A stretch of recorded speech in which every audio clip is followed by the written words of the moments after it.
Antara fokus negeri di bawah bayu, sempena sambutan Maulidur Rasul 1445 Hijrah, umat Islam diminta terus berkukuh semangat perpaduan. Laporannya langsung bersama-sama Muhammad Syarizam Awang di Kota Kinabalu. Silakan.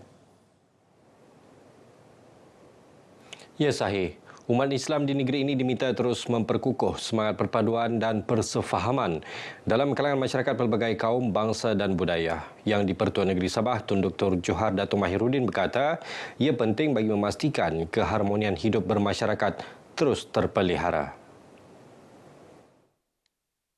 Tun Johar berkata demikian dalam perutusan sempena sambutan Maulidur Rasul peringkat negeri Sabah 1445 Hijri di Pusat Konvensyen Antarabangsa Sabah SICC Kota Kinabalu. Turut hadir Ketua Menteri Datuk Seri Panglima Haji Haji Noor.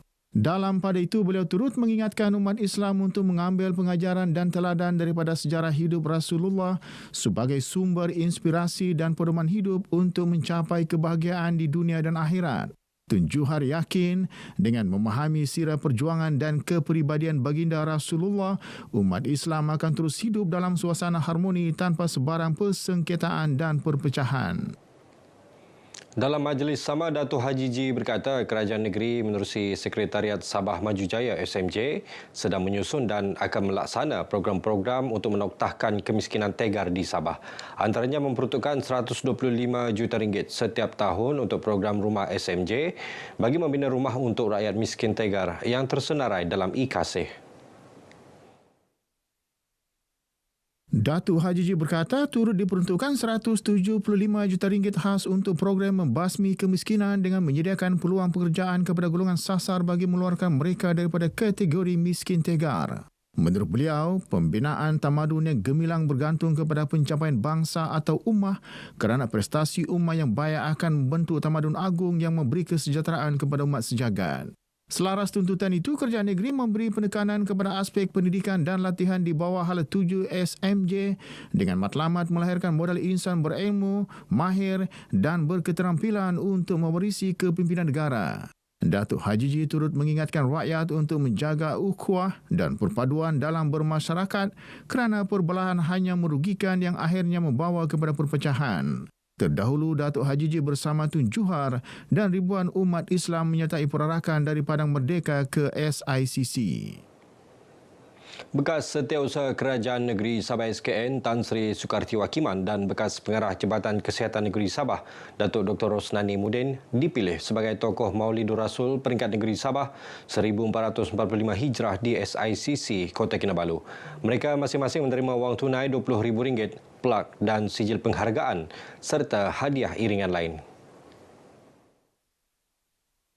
Hadiah disampaikan yang di-Pertuan Negeri Sabah Tun Dr. Johar Datuk Mahiruddin. Saya pun sebenarnya tidak menyangka yang saya dicalonkan atau akan dipilih sebagai tokoh Maulidur Rasul tahun ini. Dengan itu saya saya berasa mengucapkan syukur juga dan mudah-mudahanlah ini akan menjadi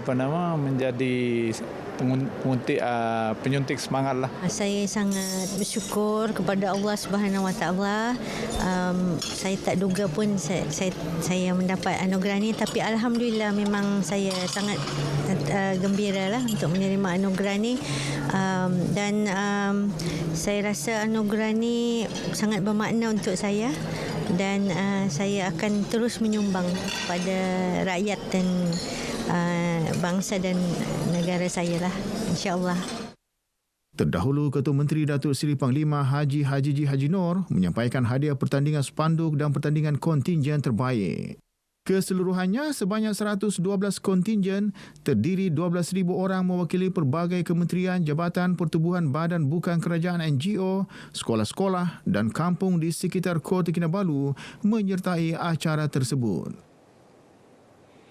Sementara itu, malam tadi kira-kira 300 umat Islam menyertai majlis tahlil dan doa kesyukuran sempena sambutan Maulidur Rasul 1445 Hijrah di Masjid Negeri Kota Kinabalu. Acara dimulakan dengan solat fardu maghrib diikuti bacaan surah Yasin dan tahlil oleh Imam Besar Masjid Negeri Ustaz Suhaidi Kuanting. Manakala doa kesyukuran dibacakan Mufti Kerajaan Negeri Sabah, Datuk Haji Bongsu Aziz Jaafar, diikuti solat fardu Isya.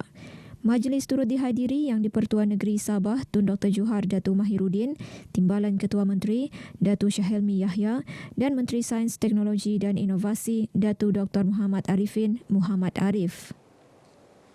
Umat Islam diperintahkan sentiasa menjaga perpaduan sesama insan. Namun, peredaran zaman dan cabaran situasi semasa dilihat ada kalanya mendatangkan perpecahan maupun penindasan. Bersempena sambutan Maulidur Rasul 1445 Hijrah, wartawan Sahira Samain menyingkap makna di sebalik perpaduan yang sebenar.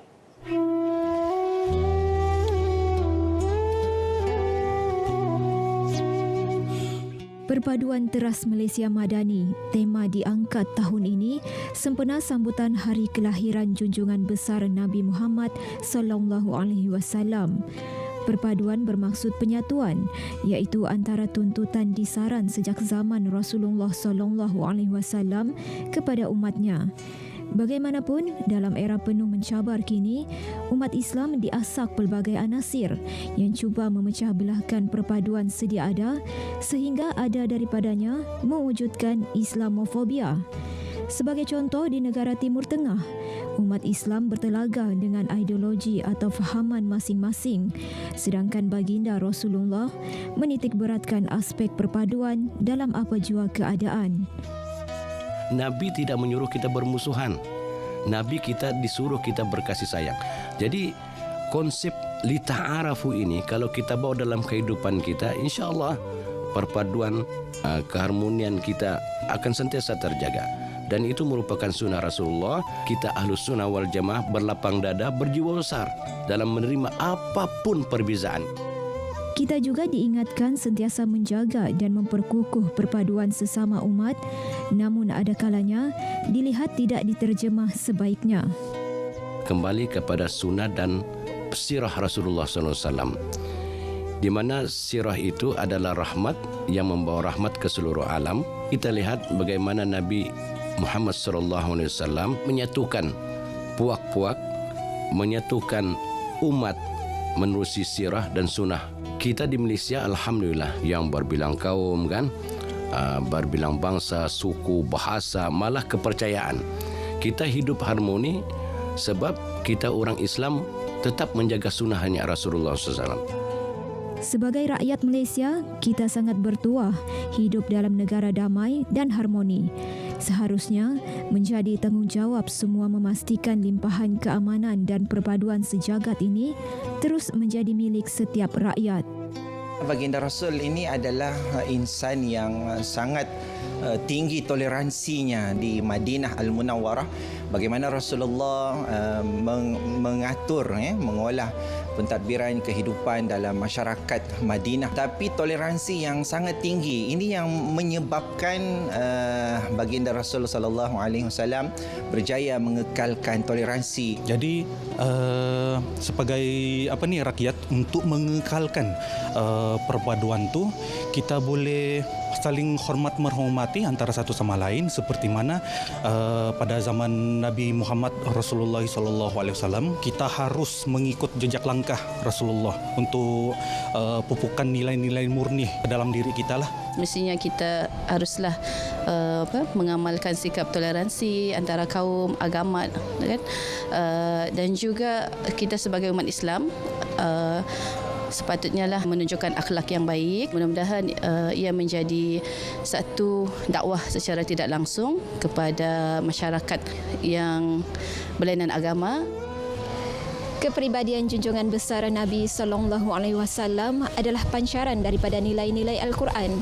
Baginda sememangnya idola dan menjadi ikutan baik sepanjang zaman dalam menyatukan ummah dan memupuk semangat ukhuwah Islamiah dalam pembangunan dan kehidupan manusia sejagat.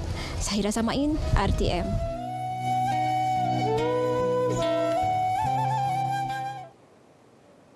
Susulan penemuan kamera tersembunyi dalam bilik sebuah pusat penginapan di Kota Kinabalu baru-baru ini, Kementerian Pelancongan, Kebudayaan dan Alam Sekitar KEPKAS memberi jaminan sedia bekerjasama dengan Kementerian Kerajaan Tempatan dan Perumahan bagi mengelak kejadian sama berulang. Unfortunately, this is very event. If there is a need, we will do that. We don't want these things to happen again. Very unfortunate that it happened. Yeah. I hope that once the culprit has been caught, and that some degree of punishment will be imposed on him.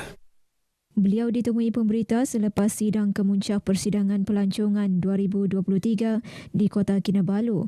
Datuk Christina turut mengingatkan pelancong untuk mendapatkan nasihat daripada pemandu pelancong untuk memilih tempat penginapan sebelum membuat tempahan.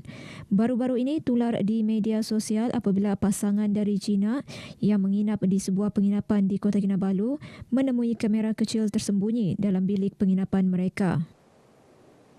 Baik, sekian paparan dari Sabah untuk petang ini. Untuk lebih banyak perkembangan dalam berita wilayah, kita kembali bersama dengan Sahih di Angkasa Puri. Silakan Sahih. Baik Syarizam, terima kasih.